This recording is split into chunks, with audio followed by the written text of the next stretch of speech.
ሰላም እንዴት ናችሁ? ሰላም። ዛሬ እንግዲህ ፍሩት ላዘጋጅ ነው ለልጆቼ። እንግዲህ አብረን እናዘጋጅ። አብረን ያለውን ነገር እናያለን። እንዴት እንደማዘጋጅ ላሳያችሁ። ሌትስ ጎ። በመጀመሪያ ማረገው ያው ጓንት አላረግም። ለምን አታረጊም እንዳትሉ ታጥቤያለሁ። በመጀመሪያ እንጆሪ ነው ማዘጋጀው። እንደዚህ አጥቤ ነው ሁሉንም ያቀራረብኩት። ለምንድን ነው ያላጠብሽው ለምንድን ነው እንዳትሉ፣ ከዛ ውጭ ያለውን ኮሜንት ደግሞ እቀበላለሁ።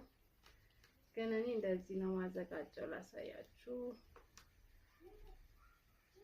አሁን እነሱ እየተጫወቱ ነው። ምክንያቱም እዚህ ጋር ከሆኑ በቃ ምን ይላሉ? አምጪ አምጪ አምጪ አምጪ ምናምን ስለሚሉ ልክ ተጫውተው ሲገቡ ይታጠቡና እራታቸው ይበላሉ። ከዛ ፍሩታቸውን ይበላሉ። ያው እንደምታውቁት ብርቱካን የለም።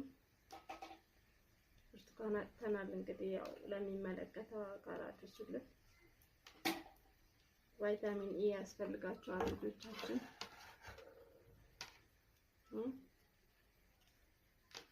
እና እስቲ እናንተ ምንድነው የምትሰጡት ለልጆቻችሁ? ተጫውተው ከገቡ በኋላ ሼር አድርጉን። ያው እኛ ባለን በእንደዚህ ነው የምንከባከበው። በተለይ አሁን ጁስ ምናምን ገዝታችሁ አትስጡ ለልጆቻችሁ። ጁስ ጥሩ አይደለም። እኔ በቃ በተለይ ትንሹ ልጄ በተደጋጋሚ ሲጠጣ እየታመመ ነው። ይሄ ኬክ የሚባል ጁስ በጣም ልጆቻችንን እያሳመመብን ነውና እኔ ምን አይነት ወላጆች ኬክ ጁስ ብላችሁ እንደምትሰጡ ይገርመኛል። በጣም ብዙ ጊዜ ነው ሐኪም ቤት የወሰድኩት ልጄ። ከዛ አሁን ነግረነው ማስታወቂያው እንኳን ሲመጣ ማሚ ካካ ነው ኬክ ካካ ነው ይላል። እና አትስጡ ለልጆቻችሁ ኬክ ጁስ። አይቻለሁ ቲክቶክ ላይ የሆነች ልጅ እንደዚህ እያወጣች ራሱ ጁሱን አይቻታለሁ።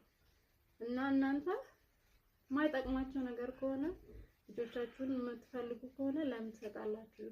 ጥሩ አይደለም። በአጠቃላይ የታሸገ ነገር በቃ ባትሰጡ ባይነኝ ነው። እና እኔ የሚያመጣላቸውን ሰው ራሱ እንዳታመጡ ጁስ አልፈልግም። እየታመሙ ነው ልጆቼ እያልኩ ገባችሁ? እና አይመከርም። አትስጡ የምትባሉትን ነገር ዋጋ ከሚያስከፍላችሁ የሆነ ሰው